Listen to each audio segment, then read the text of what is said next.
Alright, this is another 1920s to 1940s was probably the last time they boiled, but another sugaring operation out here in the middle of nowhere. That was the pan that sat on top, called the evaporator pan, and it's got to be 20 feet long.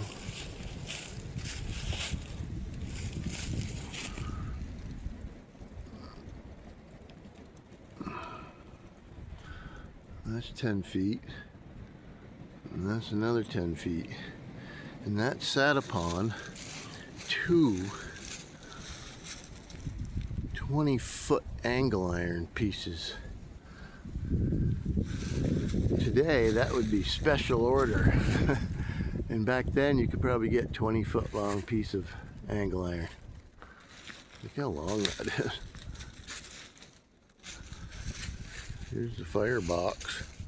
I haven't quite figured this out yet, but you can see back in the 20s to 40s what they had to use for reinforcement of their concrete.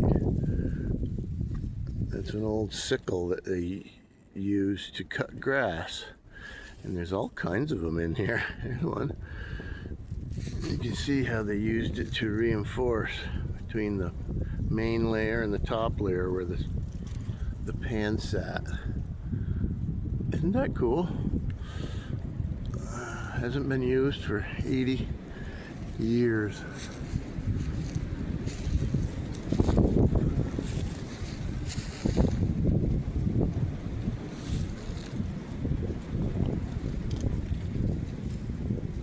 Bolted down. There's part of the smokestack laying there.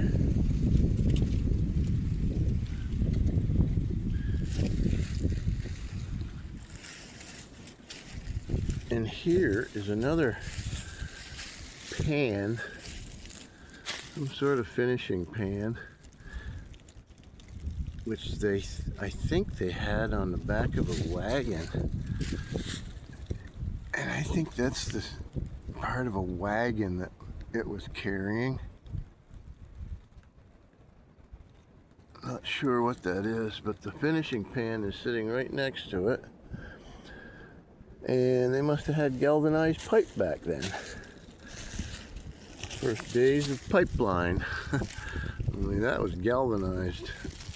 Oh, it's under there too. Ooh, there's another pan. Oh no, part of the same pan. That's where they fed the sap into it.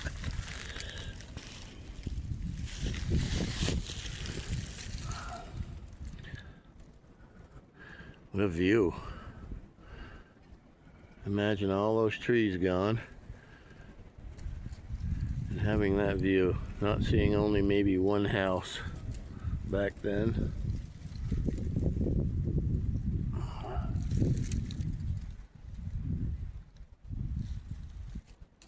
This is National Forest where this sits.